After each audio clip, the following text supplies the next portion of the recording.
y a 80 ans s'achevait la Deuxième Guerre mondiale et commençait une période de reconstruction après les années noires de l'occupation. À partir de ces collections, le service des archives départementales de l'Hérault propose une exposition qui vous fait découvrir la réalité de ces années pour les Héraultais d'alors. En partenariat avec le département de l'Hérault, Divergence FM et le collectif des radios libres d'Occitanie vous proposent une visite guidée en 2 parties de l'exposition Vivre la guerre en Hérault 39-45. Avec Véronique Sassetti, directrice adjointe des archives départementales, conservatrice du patrimoine et commissaire de l'exposition.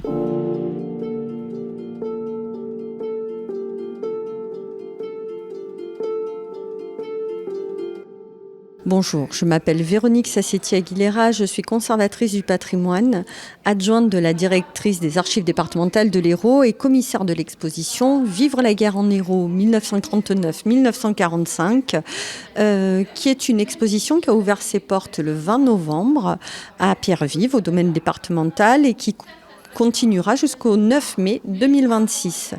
C'est une exposition qui a obtenu le label 80e anniversaire des débarquements, de la libération de la France et de la victoire, et qui a pour prisme la vie quotidienne des Héraultais et des Héraultaises pendant les années noires. C'est une exposition qui se veut en tout cas essentiellement pédagogique et qui s'organise autour de 4 grandes parties: sauver, survivre, collaborer versus résister et reconstruire. Sauver, puis survivre. Dans la première partie, sauver, avec un point d'interrogation, en parfaite symétrie et en face à face, 2 portraits, l'un du maréchal Pétain et l'autre du général de Gaulle, illustrent la notion d'homme providentiel.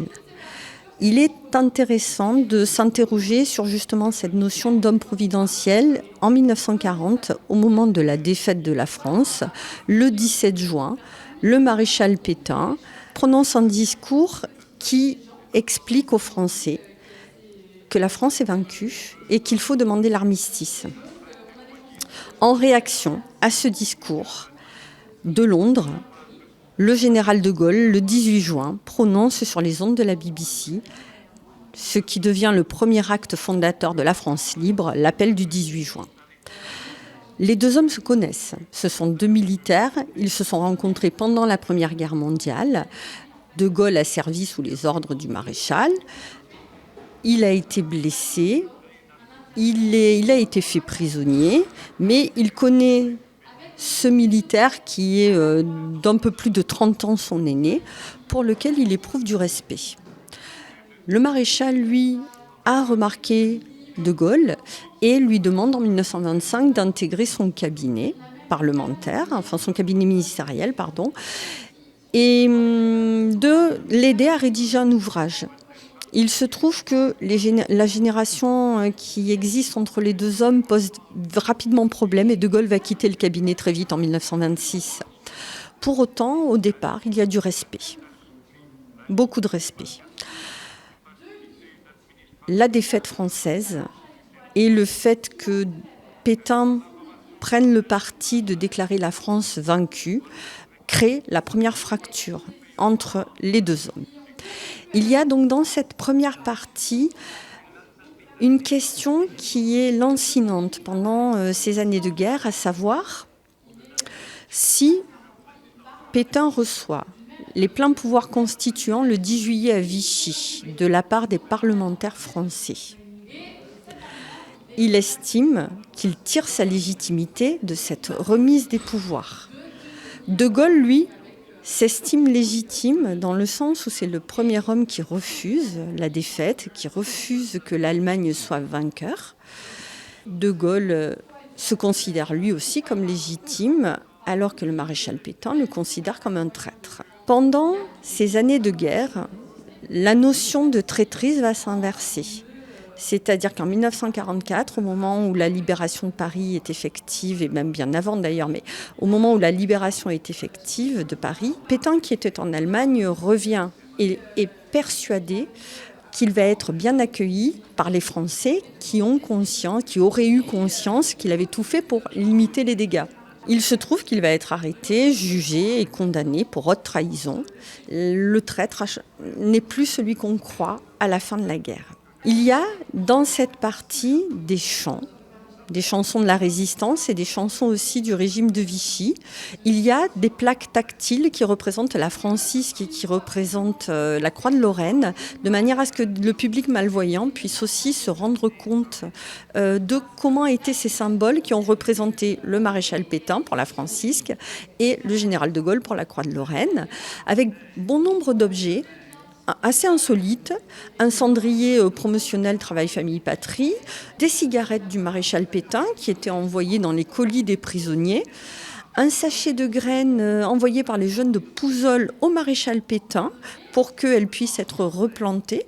Le maréchal recevait énormément de cadeaux pendant les années noires, énormément de courriers. Les enfants à l'école écrivaient des lettres de vœux au maréchal Pétain. Donc, c'était un homme qui disposait d'une aura alimentée par le ministère de la Propagande importante. Et en symétrie, vous avez de l'autre côté des objets promotionnels aussi de la France libre, avec une pochette d'allumettes qui était produite aux États-Unis, une bague Croix de Lorraine à Rio de Janeiro, le foulard de Madame Klostermann, foulard en soie, qui est un foulard de la France libre. Et puis surtout un document émouvant où on demande pour Jean Moulin l'attribution de la Croix de la Libération. Il utilise là un alias qui est le caporal Mercier. Vous avez également 2 documents d'espions français qui, en 1944, adhèrent au réseau Mithridate et font allégeance au général de Gaulle. Donc c'est une partie qui a à cœur vraiment d'interroger la notion d'homme providentiel et de montrer à quel point l'histoire a pu s'inverser très rapidement, finalement, en 4 ans. Suite de la visite guidée de l'exposition Vivre la guerre en héros avec Véronique Sassetti, commissaire de l'exposition. La deuxième partie de l'exposition, Survivre, traite vraiment de la vie au quotidien des Héraultais pendant la guerre. Vous commencez par un bureau de l'administration, parce que Vichy, c'est une administration pléthorique, productive, et en tout cas une administration de contrôle et de censure. Donc, il s'intéresse à tous les aspects de la vie, notamment la jeunesse, en créant des organisations et des recensements en fait, de jeunes pour pouvoir embrigader au plus vite les Français. Donc on parle évidemment des chantiers de la jeunesse française, le service militaire est aboli, bien évidemment. Donc là, on recense les jeunes et on les envoie faire les chantiers de la jeunesse. Donc c'est une sorte de service militaire civil, on va dire, où les jeunes font des travaux d'intérêt généraux. Donc ils vont couper du bois, ils vont travailler au bord des routes. Et c'est une manière de contrôler ce qu'ils font et de les occuper. Parce que quand les jeunes sont occupés, ils n'ont pas de mauvaises idées. Il y a aussi les Compagnons de France, qui est une association qui est sous le patronage du maréchal et qui s'occupe qui s'occupe des jeunes également dans le cadre de récupération de papier, de ramassage de vieux papiers, de ramassage d'objets. Voilà, c'est toujours une manière de garder la jeunesse sous contrôle. Il y a aussi l'évocation de la dureté du régime de Vichy, avec un cas particulier, celui de Marie Coste. Marie Coste, c'est une personne qui travaille à la Croix-Rouge dans le Biterrois. Elle travaille à la fabrication, la conception de colis pour les prisonniers de guerre. Une première fois, Marie Coste, elle est surprise avec du sucre dans les poches. Elle explique qu'un colis s'est éventré et que le sucre a été vidé par terre et qu'elle en a récupéré. Bon, d'accord. Quelque temps après, on la surprend avec un paquet de biscuits. Un paquet de biscuits reconnaissable, puisque c'est un paquet de biscuits des colis de prisonniers.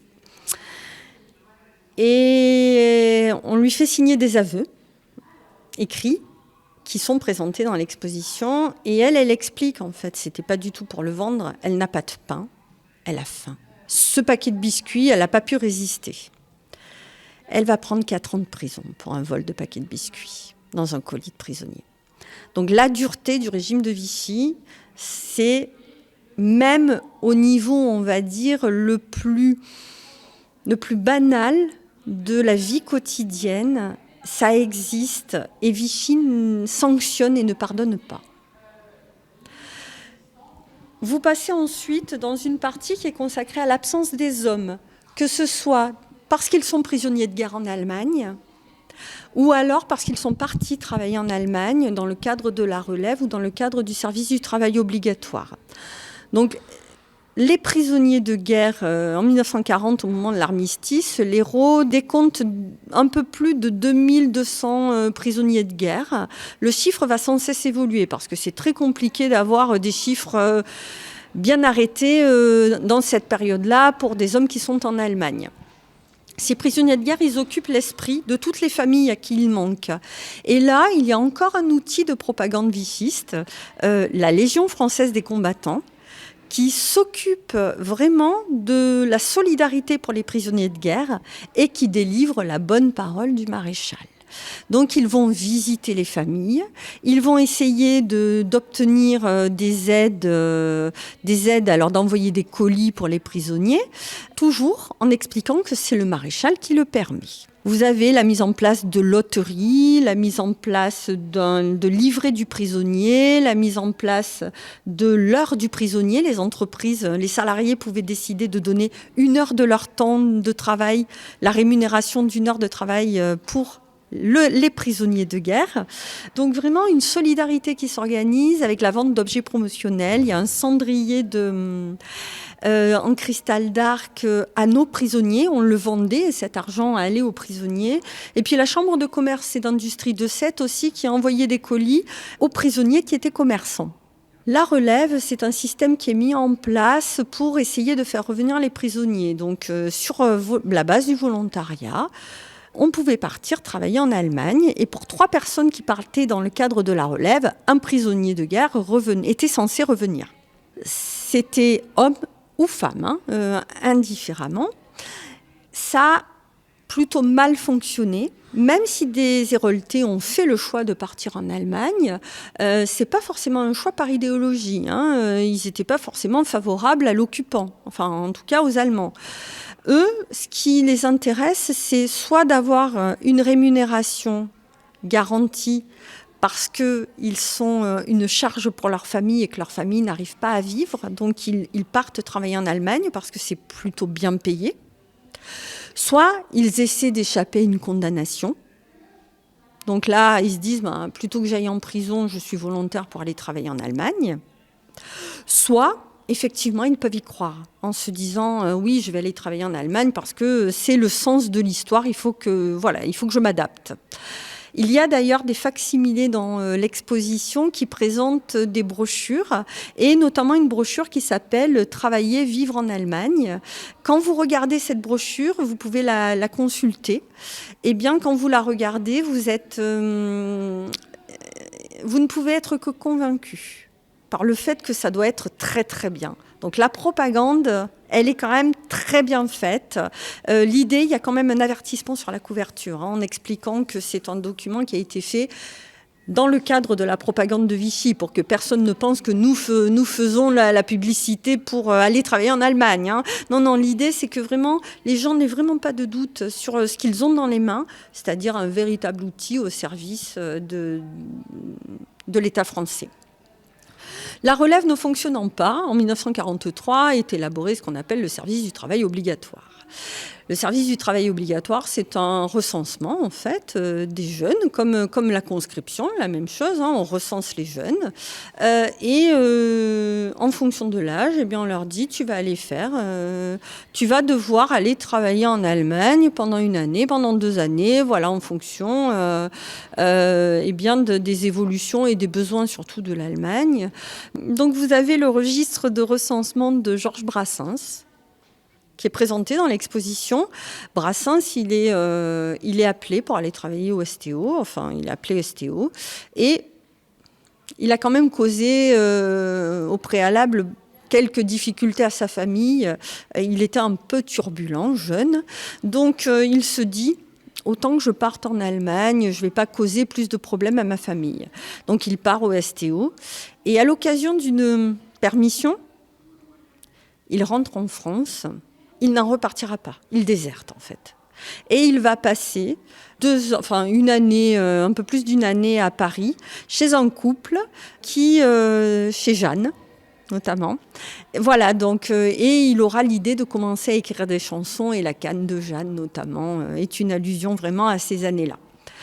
Donc, vous avez aussi des enregistrements pour les personnes malvoyantes, des enregistrements de lettres de prisonniers de guerre à leurs épouses, à leurs familles. Le cas de Marcel Bru et le cas de Pierre Cross. Marcel Bru ne reviendra pas de captivité. Pierre Cross, lui, quand il est fait prisonnier, sa femme est enceinte.